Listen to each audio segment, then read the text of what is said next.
Hoy pues vamos a revisar un tema que estamos viviendo la historia.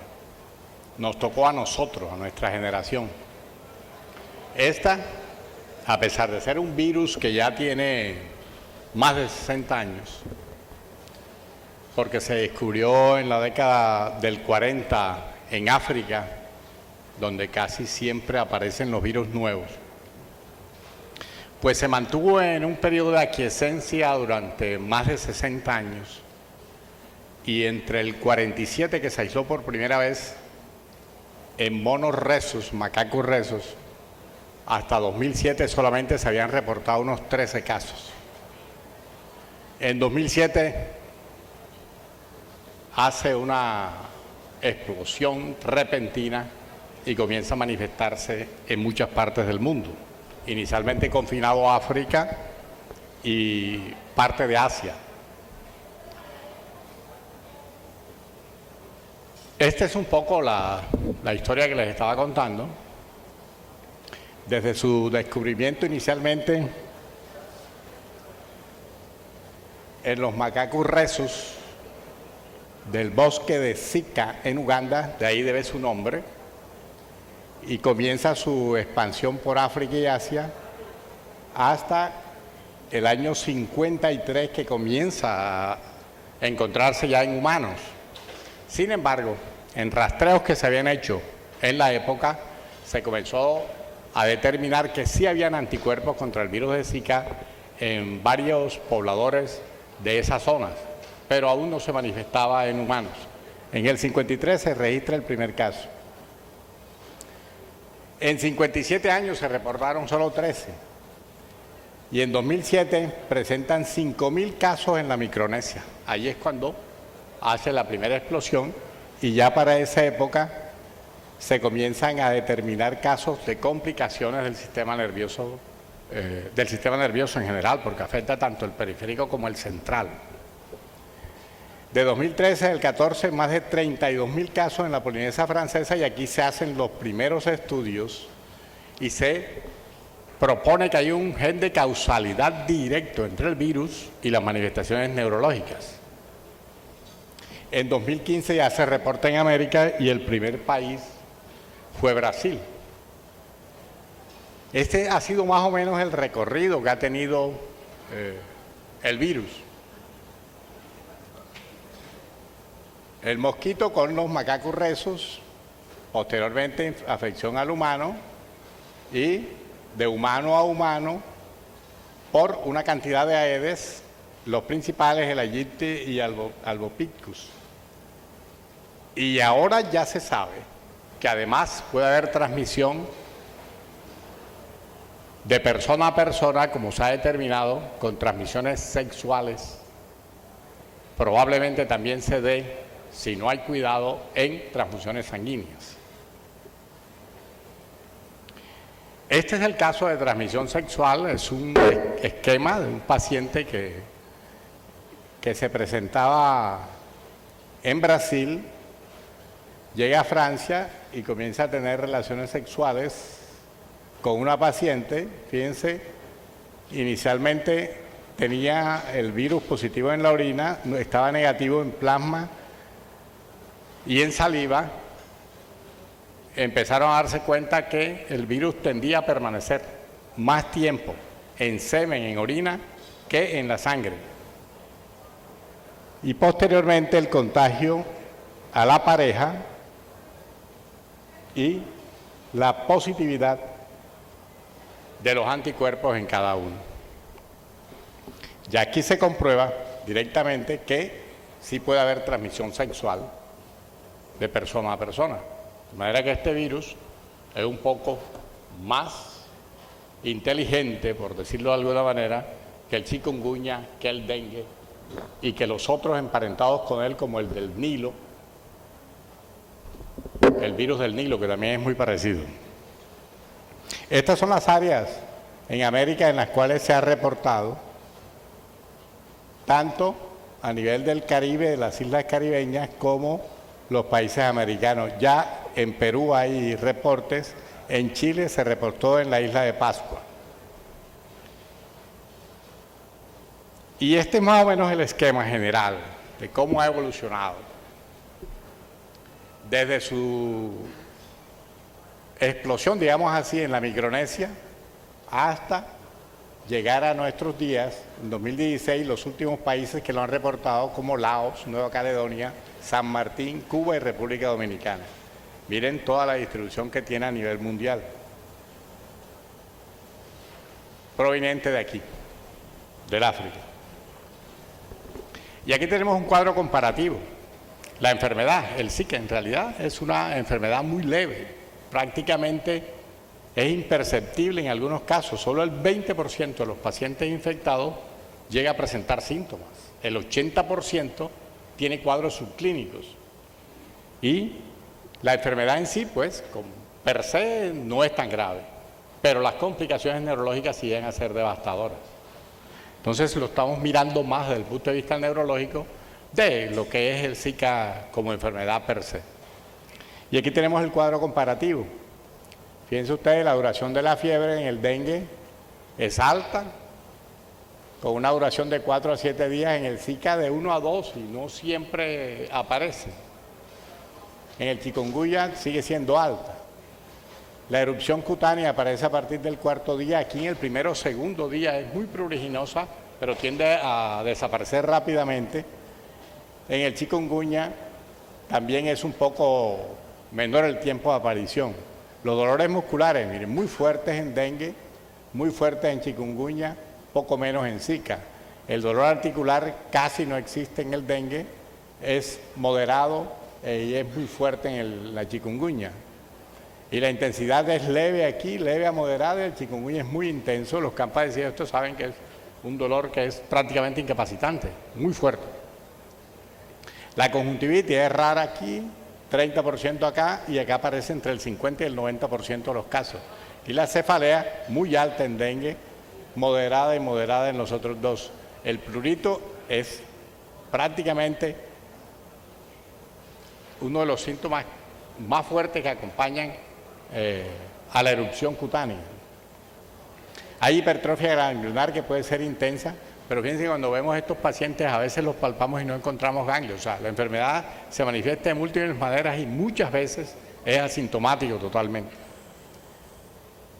El compromiso neurológico es raro en el dengue, aunque sí puede presentarse hemorragias cerebrales, y es más frecuente en el Zika que en el chikungunya.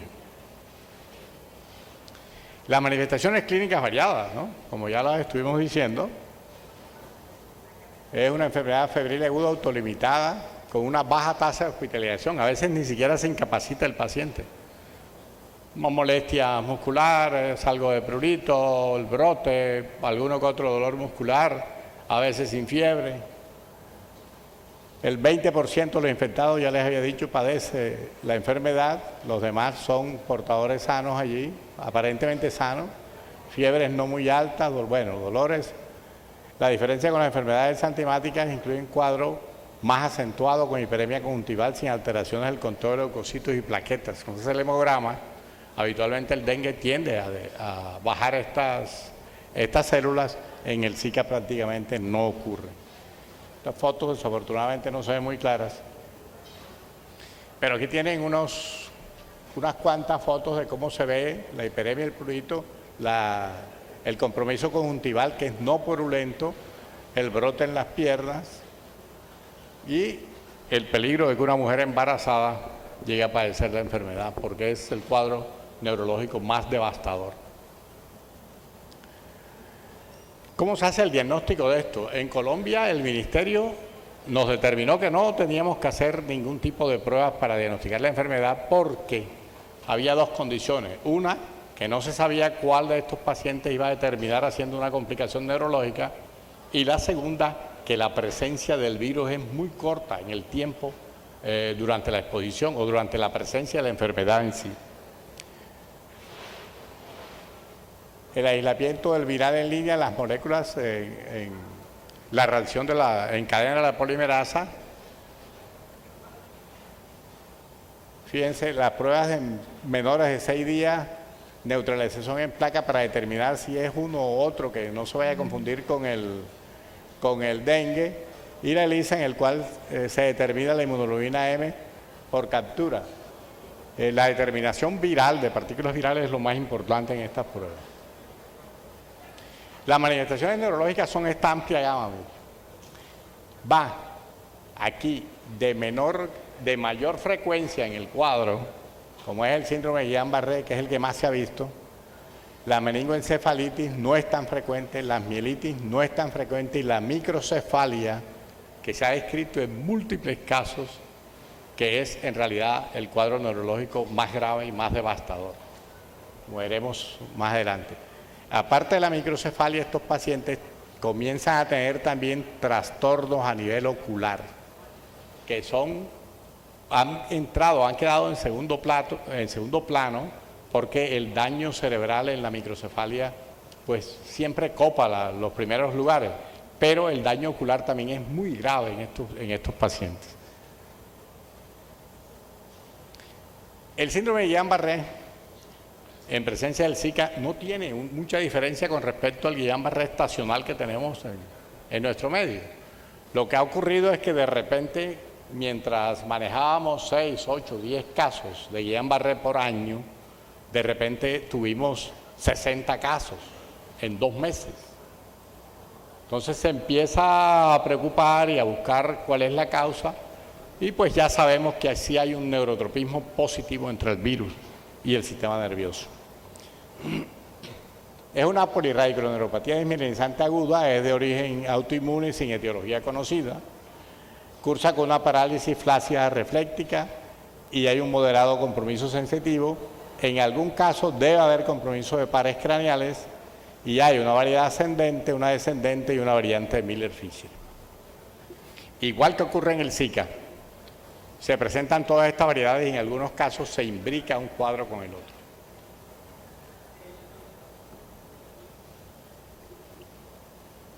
Aquí están algunos reportes, registros en otras latitudes, en las cuales vemos que el brote de Zika de la Polinesia Francesa tuvo 74 pacientes que tuvieron síntomas neurológicos. 42 de ellos fueron clasificados como síndrome de Guillain-Barré. De estos, el 88% tuvo signos y síntomas compatibles con una infección por el virus de Zika. En el estado de Bahía, en Brasil, en julio de 2015, fueron detectados 76 pacientes, de los cuales 42 se confirmó como síndrome de Guillain-Barré. Y de estos, el 62% tenía historia de síntomas compatibles con la enfermedad. En Salvador se notificaron estos casos inusuales, un incremento inusitado, y se registraron 46 casos promedio. Aquí no hay datos de Colombia, porque todavía en ese momento no teníamos nosotros la explosión de pacientes y por la dificultad enorme de reportar nosotros los casos ante la imposibilidad de hacer el diagnóstico serológico del virus. Nos quedamos con una cantidad de información que no puede ser probada y por lo tanto no puede ser publicada en las revistas internacionales por decisiones del Ministerio de Salud. Lo que tuvimos en Barranquilla, el reporte anecdótico que nosotros manejamos en las diferentes clínicas y hospitales de Barranquilla, observamos que se presentaron todas las variedades de Guillain-Barré, todas, que hubo predominio en los pares craneales, como veremos en un video pequeño que les tengo allí, y la superposición de cuadros fue muy frecuente. Cuadros de Miller-Fisher asociados a una variedad descendente, lo vimos con mucha frecuencia. Y pues lo que les decía, ninguno tuvo confirmación serológica porque no pudimos hacer ninguna prueba, no teníamos autorización para ello. A algunos le hicimos pruebas de dengue, uno que otro salió positivo, pero en nuestro medio el dengue es endémico, de manera que podemos tener la presencia de los dos frecuentemente. Este es un cuadro de un caso que vimos. La paciente autorizó expresamente que le hiciéramos el video en el hospital universitario, en el Cádiz. Observen cómo tiene la diplejía facial. Los dos nervios faciales están comprometidos. No puede sonreír, no puede lanzar un beso. Miren cómo cierra, el cierre ocular no es completo. Y esta paciente además tenía una cuadriparesia flácida arrefléctica. Era un caso de Zika una semana antes. confirmado por la sintomatología, porque sigo diciendo, no hay serologías positivas en estos casos. Ahí no pudo lanzar un beso por la diplejía facial. Y este es otro caso de un paciente similar con una cuadriparesia flácida refléctica no tan importante, donde el compromiso mayor era también en los pares craneales faciales. Observen, no hay cierre, prácticamente no puede mostrar los dientes, hasta ahí podía abrir la boca.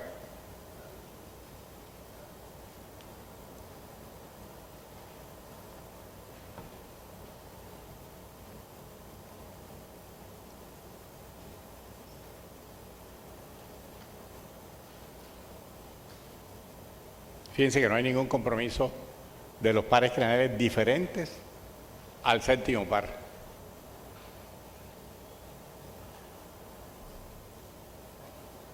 ¿Qué hacemos en el tratamiento del síndrome de Guillain-Barré? Esto sigue siendo el tratamiento de sostén, no hay ninguna cosa nueva aquí, a pesar de todos los avances que hemos tenido. Monitorizar al paciente cuidadosamente en la función respiratoria, por eso lo mandamos a una unidad de cuidados intensivos. ¿Requiere intubación? Sí. Su capacidad vital disminuye por debajo del 50%. Los esteroides no tienen ninguna utilidad, se lo han demostrado en múltiples estudios. Acá en el cuadro de Zika también ocurre lo mismo. La plasmaféresis puede ser de utilidad y las inmunoglobulinas. Lo que hacen estos dos tratamientos, es acelerar la recuperación. Pero el tratamiento sigue siendo de sostén. El otro compromiso importante es la meningoencefalitis. Vimos muchos cuadros de meningoencefalitis aguda con alteraciones mentales, cuadros de psicosis aguda, de corta duración, con agitación psicomotora, cierto compromiso del estado de conciencia con somnolencia en algunos casos. La corta duración se refiere a que estos cuadros duraron entre 24 y 48 horas. No vimos cuadros que perduraran más allá de ese tiempo. La recuperación de los pacientes fue total y los manejamos con esteroides y antipsicóticos. Entonces, estos cuadros de psicosis, todos los que vimos, estuvieron asociados con un cuadro febril, con erupción cutánea, con conjuntivitis en algunos casos, y el paciente lo desarrolló, curiosamente, antes del tiempo en que estaba desarrollando el Guillain-Barré. Estos los vimos 2 o 3 días después de que les había aparecido el brote y el cuadro de febrícula. Estas son imágenes que muestran los daños en el encéfalo de pacientes con lesiones de tipo encefalítico.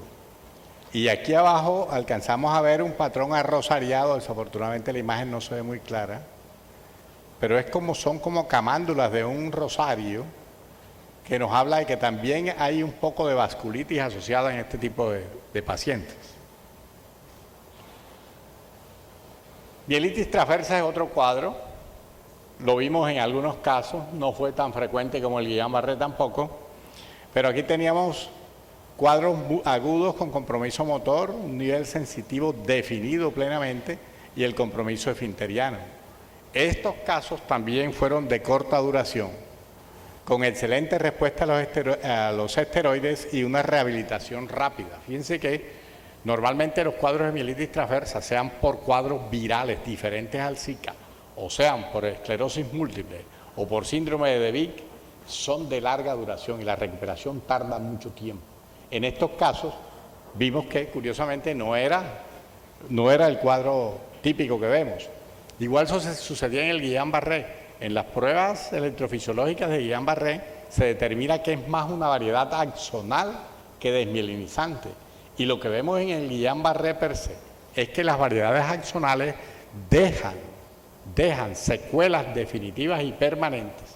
En estos casos ni dejaron secuelas y la recuperación fue rápida, lo cual está un poco en contradicción con lo que ocurre en los cuadros generalmente de Guillain-Barré a nivel mundial.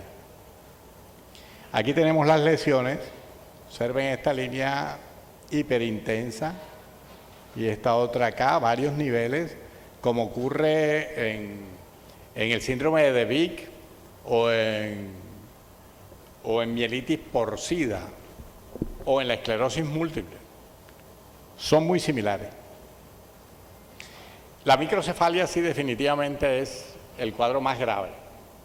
Mujeres embarazadas que padecen Zika deben hacérsele un seguimiento constante para ir monitorizando si el cráneo de los pacientes está creciendo en forma adecuada o no. Incluso en estas condiciones se podría pedir la interrupción del embarazo cuando los daños son muy severos. Y las condiciones clínicas de ellos son muy variables.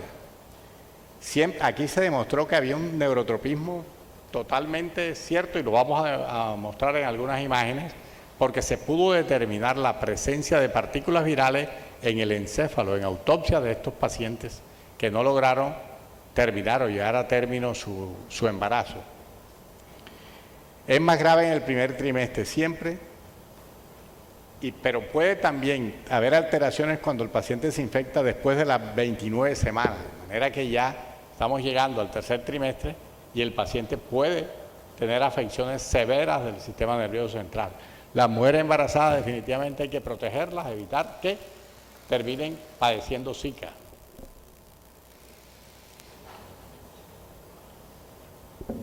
Observen, son tomografías en las cuales se observa la cantidad de daño que puede generar el Zika. Observen ustedes el crecimiento ventricular del lado izquierdo, lesiones compatibles con eventos isquémicos, múltiples calcificaciones, lesiones por destrucción de tejido. Observen esta hidrocefalia tan grande donde deja un tejido encefálico muy pequeño. Parece que aquí, al penetrar el virus a través de la placenta en el primer trimestre, llega a atacar las células radiales gliales, que son las que le dan la guía a las neuronas de las células madre que se van a desarrollar rumbo a la corteza cerebral. Entonces esto destruye a ese nivel y detiene el crecimiento.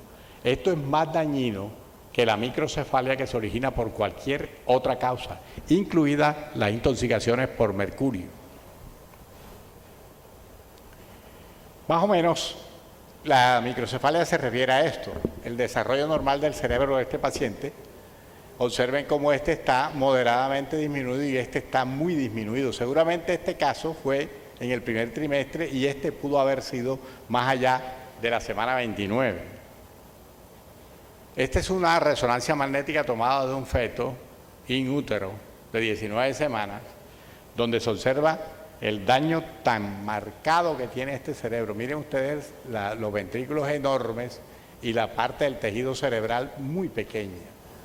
Observen el cuerpo calloso cómo está delgado, totalmente limitado, muy pequeño el cuerpo calloso y el tejido cerebral totalmente dañado. O sea, este es el cuadro más devastador que hay, definitivamente, en las manifestaciones neurológicas de la enfermedad, porque los otros son cuadros leves con recuperaciones rápidas y completas. Esta no, este es totalmente devastador.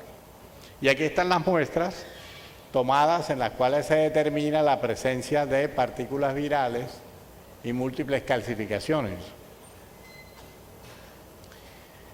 Los cuadros son variables aquí, muy variables.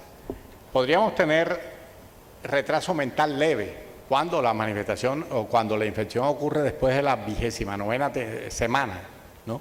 Pero pueden ser compromisos muy grandes, importantes, con parálisis cerebral. Es el paciente ese que ya definitivamente va a ser inválido para toda la vida, porque un retraso mental leve uno puede sobrellevar al paciente, incluso enseñarle algún oficio, y con ese oficio él se puede defender toda su vida. Pero cuando es tan grave el daño como lo mostramos en las imágenes, ya es extremadamente grave. ¿Qué tenemos por delante? ¿Qué podemos hacer aquí? No hay un tratamiento de la enfermedad, aunque es leve, como lo hemos visto, 20% solo manifiesta síntomas.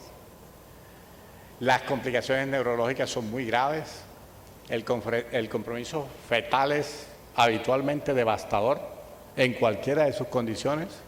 No existen vacunas hasta este momento ¿Qué podemos hacer? Tratar de controlar los vectores, evitar las transfusiones sanguíneas sin control. Ahora hay que hacerle prueba a la sangre que se va a poner de virus, sobre todo si son mujeres embarazadas las que van a recibir la enfermedad, la transfusión, y evitar el contacto sexual al menos durante un mes después de haber padecido la enfermedad. Medidas que tenemos que tomar y que nosotros como líderes en la comunidad en aspectos de esta clase de enfermedades nos toca estar generando información a toda la comunidad. Nuestra Barranquilla, gracias.